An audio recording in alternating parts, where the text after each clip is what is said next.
Today, we're going to be working on setting some new base anchors. If you have a field and you've ever questioned as to whether your bases are in the right place, it's always a good idea to at the beginning of the season, go out and measure them and check them, especially if you're in an area where you're subject to frost heave. You can get some movement from frost. But in general, I think it's always good to check your base anchors once a year, just for structural integrity, making sure that the sleeves are in good shape. They're not rusting or splitting apart. I've seen all kinds of crazy things, and that can come into play when it comes to liability. If something was to happen, if somebody got injured, if you've got a base anchor that's in bad shape, and for some unknown reason somebody gets injured sliding into a base, insurance company could come down on you and not protect you if you haven't been doing your proper job in maintaining your base anchors. In this situation today, this is a fairly new ballpark. It's about 2 years old, a year and a half old, somewhere in that range. It was constructed. And the groundskeeper who's here, Eric, who we'll bring in here real quick. Eric, good morning. Good morning. Welcome. So Eric maintains this facility here in southern Wisconsin, and he's been complaining that the bases are off. They weren't set properly. Not unusual in a lot of the field renovation situations that I've seen over time. So we're going to check the current distances on these bases.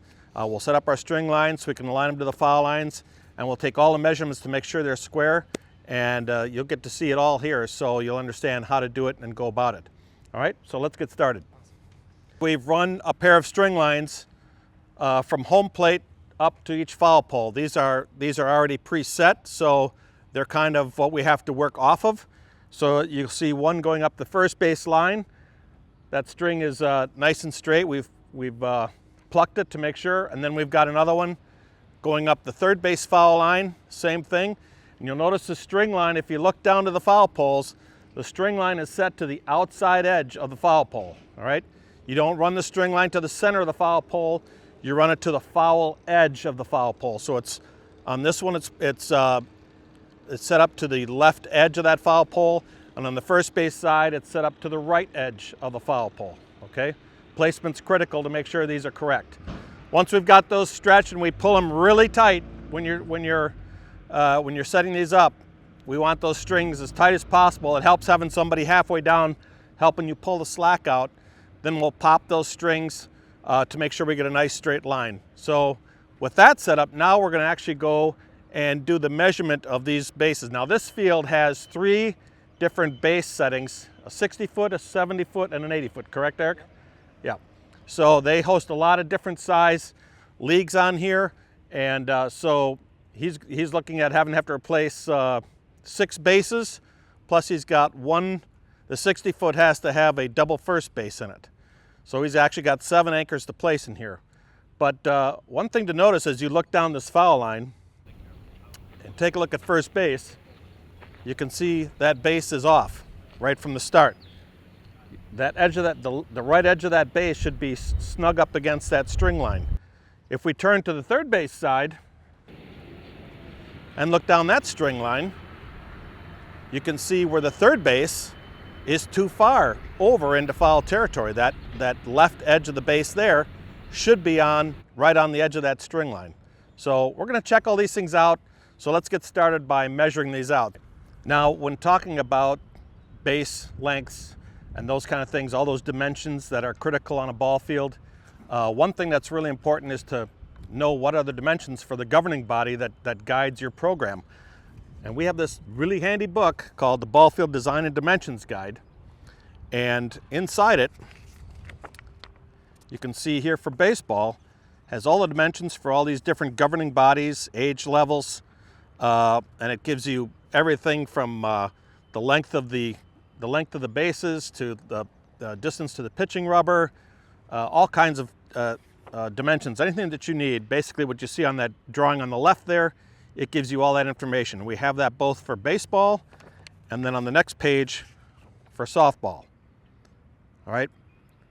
This is a really handy guide. You can find this on the DuraEdge website in the maintenance tips section. And you can pull this up and you can digitally digitally look through all of these pages. A ton of great information. If you want a hard copy, you can contact DuraEdge and we'll make sure we get one out to you. So we're going to be using this today for reference because Eric probably doesn't know the measurements off the top of his head. And there are some measurements that I'll have to double check. So we'll probably refer to this on a couple different occasions. All right, so let's take a measurement here. Eric's going to hold this at home plate. We're going to go down to first base. So he's holding it right on the point of the white, right on the apex. And we're going to take it down.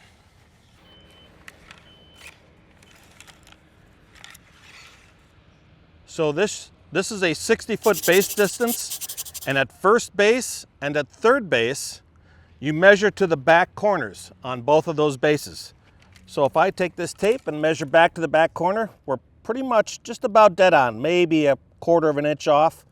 But again, if you look over the top, we're not snug to that string line like we should be, okay?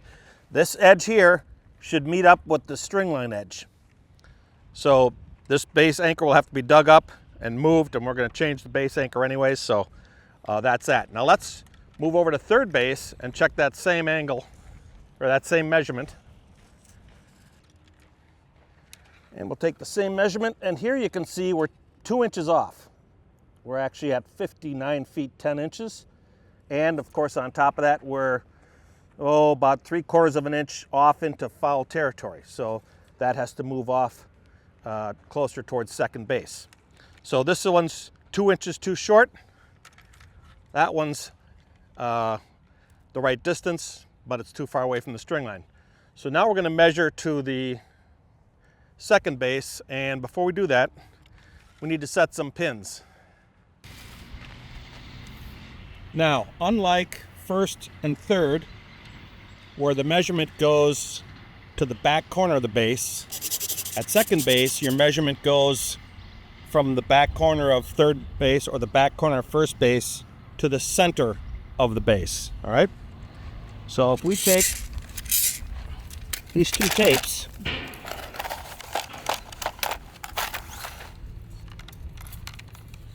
and find their intersection, which is right there, we're a little, just a hair off of the center. Center is right here. That's good. So this base is also off. No surprise, says Eric. But we'll make those corrections. The other thing that we check is making sure that we're square. So we use the hypotenuse of this right triangle. We measure across from first to third and from home to second to make sure that everything's square. When you set an anchor, you want these anchors, the base of the anchor, the top of this anchor should be about 3/4 of an inch down below finished grade. This isn't quite there. It's maybe 1/4 to 1/2 an inch. And the reason for that is so that you don't catch your nail drag on these anchors when you're nail dragging. Eric, how many times have you caught your nail drag out here on these fields? Go look at my ABI and look at all the bent tines. Yeah, you've had some bent tines, which tells you that some of these are too shallow. Look at this one down here is damn near at the surface. Definitely not at that 3/4 inch, 1/2 inch to 3/4 inch drop below. You can go ahead and start digging that out. Give yourself some room too. Yep. And keep your material out away from the area so that we've got room to work. We're going to take this out. We know that that's the corner.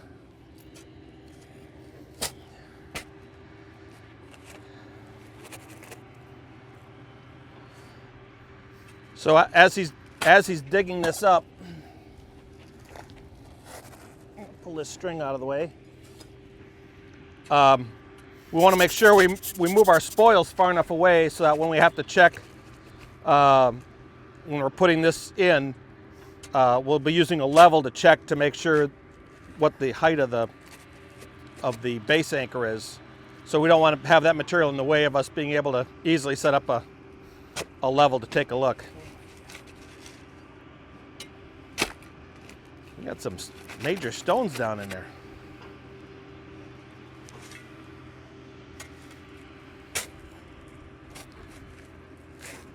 So these anchors are, I believe, if I'm not mistaken, they're about 8 inches in elevation total. Might be 9, but I think it's 8.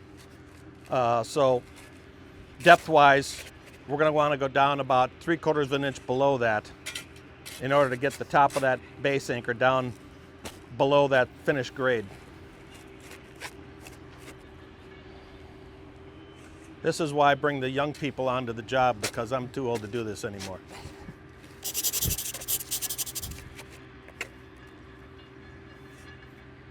Move this tape out of your way.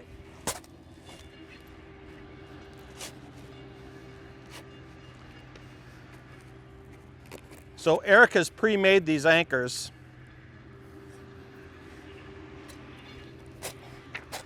And we have in the book here,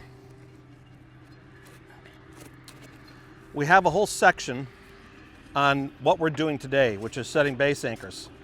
Just another handy thing about this dimension guide. Starts here, and it gives you the step-by-step instructions on what to do, the materials you'll need to make those base anchors. It gives you the dimensions on how to make your form, pour your concrete, and then we talk about how to measure up to make sure they're in the right place. A little profile there of how that should go into the ground. So everything you need, the whole step-by-step process is in here, and it finishes up here on this page here. So again, just another valuable reason why you want to have this. Okay, so we've discovered a double anchor. So yeah, he has, on the 60-foot diamonds, on the 60-foot first bases on any of his diamonds, he's got to have a double first base for softball and for youth baseball. Anyways, so the idea is to build these so that basically these are 15 by 15 inch, which is the size of the bases. And we try and center these perfectly in the center so that you're actually using the concrete as what the shape of the base is. So when you're lining it up with the string line, it's easy to look down into the hole and get a rough alignment before you set the base down inside. You'll see as we set this what I'm talking about here.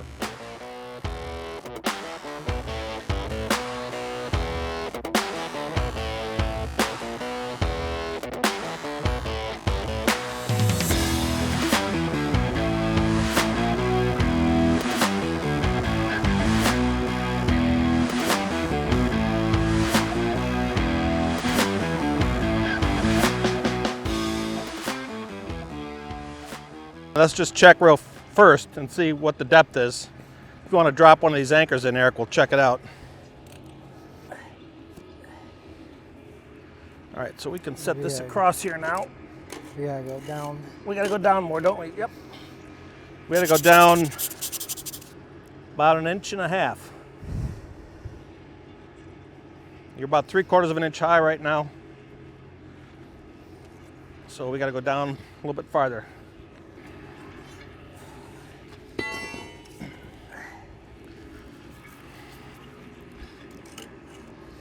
Almost there. You're about, what, 1/4 inch there maybe? Maybe 1/3 of an inch? Yep. Need just a fraction more? And we'll probably want to dig out a little bit more. Yeah, because you're not, we do, okay. All right, and over here, were you far enough over here? This looks like that could be close too. Over more. Yeah, we got that corner there, we got to clean up a little bit more. Yep, because you're tilting up there. Yep. So what I'm doing is I'm looking down this string line and standing right over it, I'm kind of eyeing up where the concrete is, because that's roughly where the edge of the base is, so that helps us know where we're at. Whew, the vibration in this thing. Oh man. You get spoiled using it. Yeah, you sure do. If you get a chance, people, buy yourself a sweet spot tamp. Save yourself the aggravation from the vibration. It's tough to get a solid hit on there. Check that with the levels.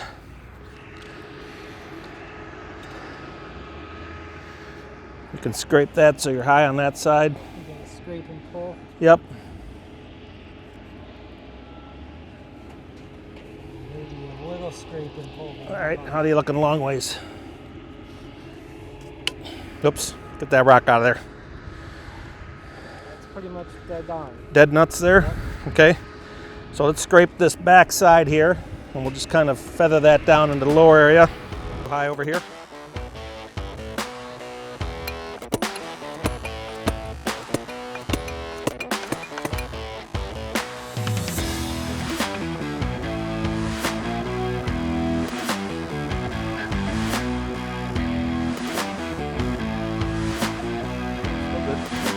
All right, let's drop it in and see what it looks like.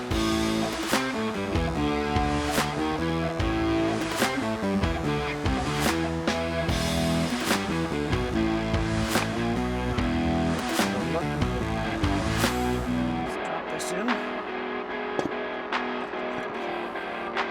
Gotta move over that way some.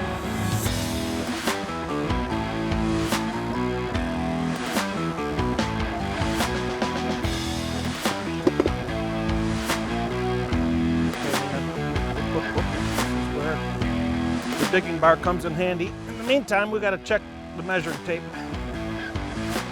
So we're going to use this. Just give it a gentle shove. Right there. Rock it.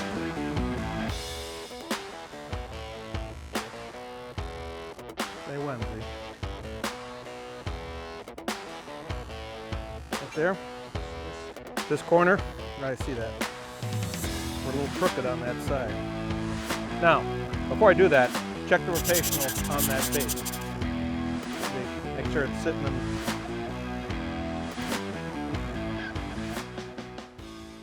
So that rotation is normal in a base anchor, and there's a reason for that. You have to have some room in that base anchor for that to move like that. If that's really tight, then you get any kind of dirt in that base anchor and you can't get that base out of the anchor because it's going to wedge itself in there. So it is right to have some rotation in that anchor. Now, there are some anchors on the market that have too much rotation in them.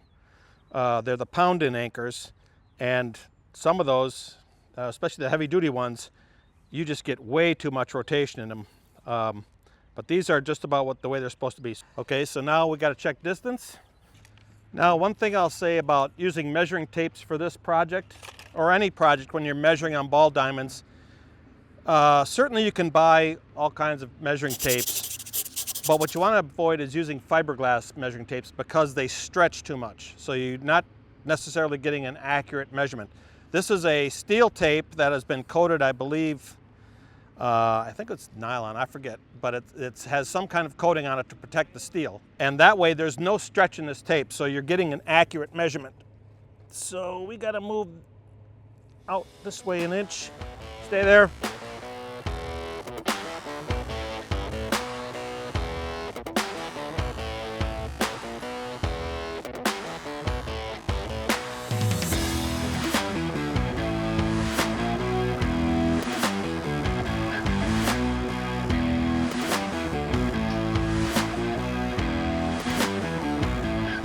That's what we call dead nuts, right on the mark, right on the corner of that base, the 60-foot mark right there. All right?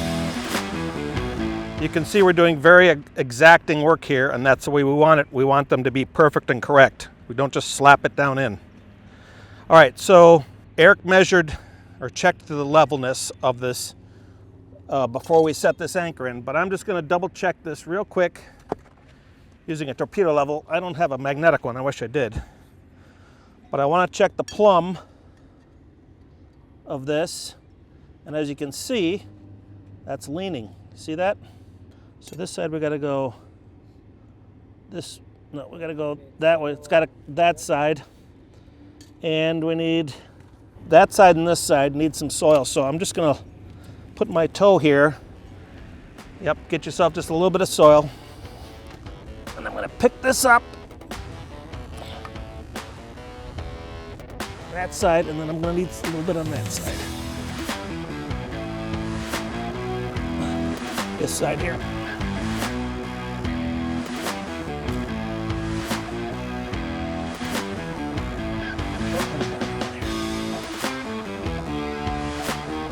Okay. Let's check this. Side.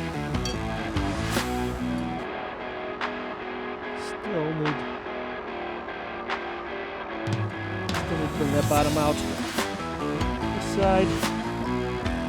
We're gonna add more on that side too. We'll realign it since we had to move it around so much. Double check. Check, check, and double check. Good on that side. Good on that side. Why is that so critical that that anchor is plumb? Because if it's not plumb, the base, when it's in place, won't sit down flat along the edges. Along these edges, it won't sit flat along that dirt. And if it's not plumb, it's going to sit in there cattywampus, where the base is going to sit at an angle. And so you may have, you know, this corner sticking up, and this order is, whereas this corner is down into the dirt. So we have to make sure that that base anchor is plumb when we put that in as well.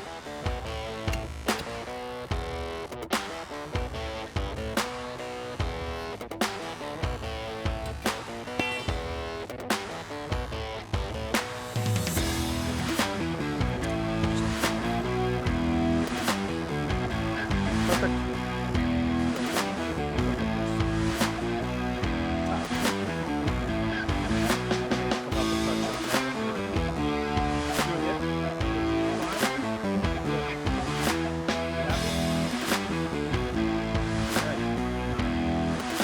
Now we've got one more to set, but before we do that, I want to partially fill this hole so this one won't move, hopefully. So we're going to use some of this nasty soil to do that. So use the digging bar, the packing end.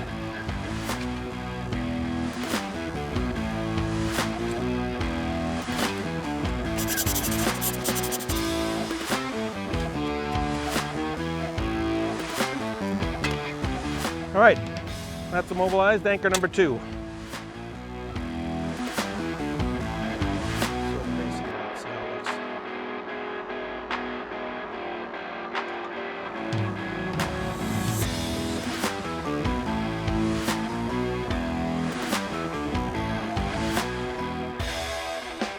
Bear in mind that these are going to sit on the dirt. Right now they're sitting on nothing.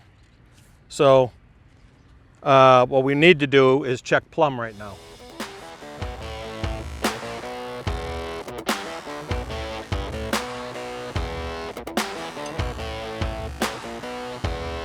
All right, put that back in. We'll get the distance just right. Just maybe just a skosh. Gotta move it just a touch.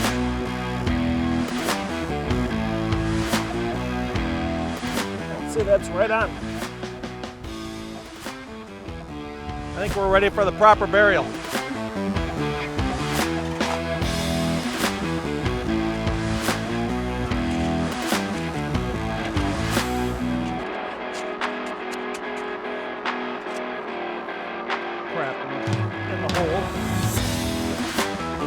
So we've applied water to the base of the hole to help it work its way into the cracks, crevices along the concrete base anchors. That'll also help wick up some moisture to help this compact as we backfill this back in. You can't compact dry dirt. It doesn't work. You need the water, which is the glue that helps to hold it together. So we'll leave that sit. We'll go over and we'll do third base next. That way we can triangulate to do second base once those 2 bases are in. This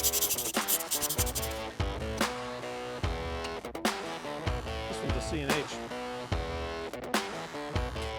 It's going to be really deep.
So now we got to figure out where we got to dig for second, despite what maybe that anchor might say.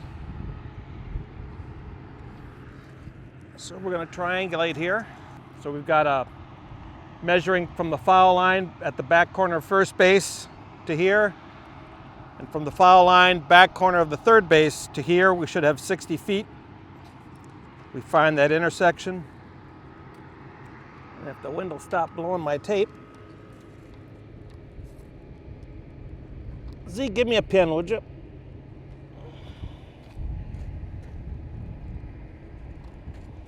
Just put an X there.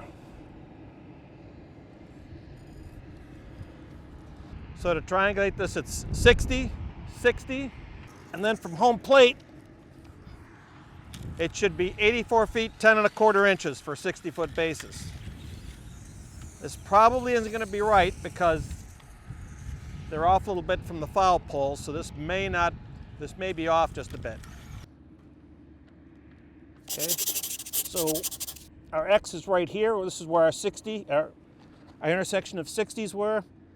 We're at 84.7. It should be 84.10 1/4, which would be right here, which is closer to what the actual anchor is right now. All right, well, either way, we got to dig. So we know our spot. So we'll get the wrecking bar and put it to work.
We'll let this water soak in on second base here, but you see how exacting this can be.